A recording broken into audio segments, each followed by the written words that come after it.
Баршаңызға қайырлы күн, менің каналыма қош келіпсіздер. Сіздермен мен Жансұлу. Бүгін сіздермен осындай дәмді әрі хрустящий болып шығатын, қыста желінетін осындай соленый огурцыды қызанақтың томатымен жауды көрсететін боламын. Видеоны соңына дейін қараңыз. Ең алдымен осындай қызанақты тазалап жуып алып, осындай мясорубканың көмегімен майда етіп өткізіп аламыз.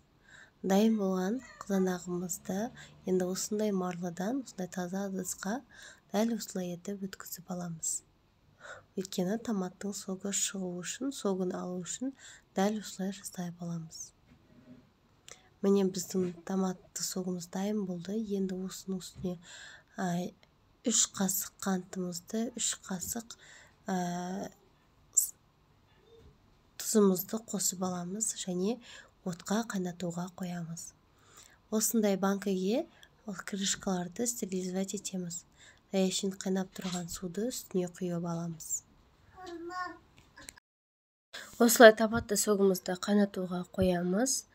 Енді банкілерімізді стерилизовать етіп қоямыз, алдын ала дайындап.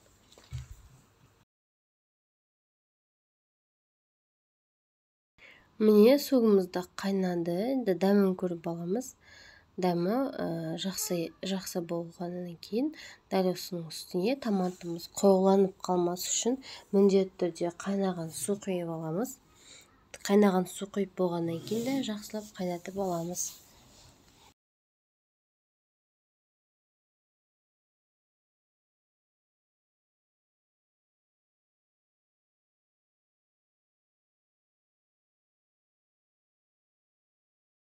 Енді банкымызға дайындаймыз. Ең алдымен осындай банкымызды, стерилизовать еткен банкымызды ішіне укроп, хрен, чеснок саламыз. Және де лавровый лист салдық. Және осындай капуста салдық. Әдемі болып шығу үшін. Енді осының үстінен немізді, огурцымызды саламыз, қиярымызды саламыз. Оның қиярдың үстінен помидорларымызды салып аламыз. Помидорларымыз, қияларымыз таза болу керек. Алдын ала тазалап, жуып, суға салып қоямыз, әдемілеп істеу үшін.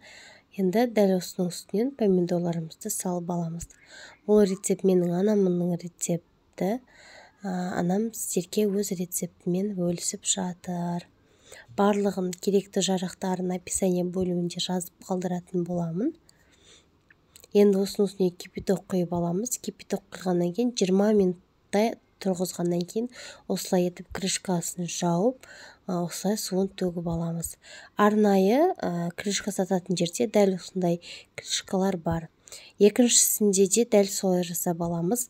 Ыстық қайнап тұрған суымызды құйып, бетін крышкасымен жауып, тағы да 20-30 минуттай тұрғызып аламыз.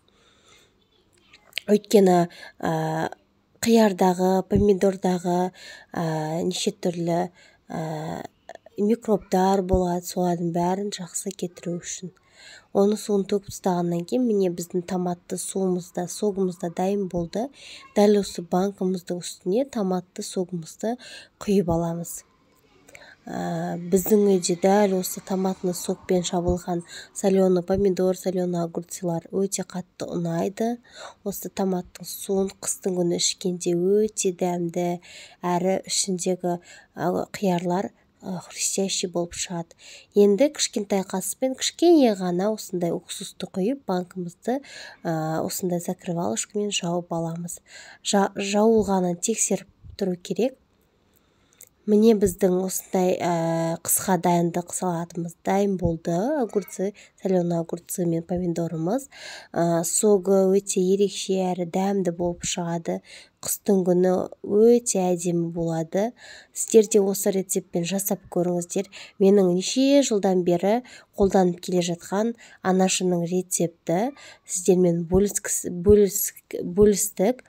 Өте дәмді әрі керемет болып шықты. Видеом сіздерге ұнаса лайк басып, комментарий қалдыруды ұмытпаңыздар. Әлі алда көптеген рецепттермен бөлісемін.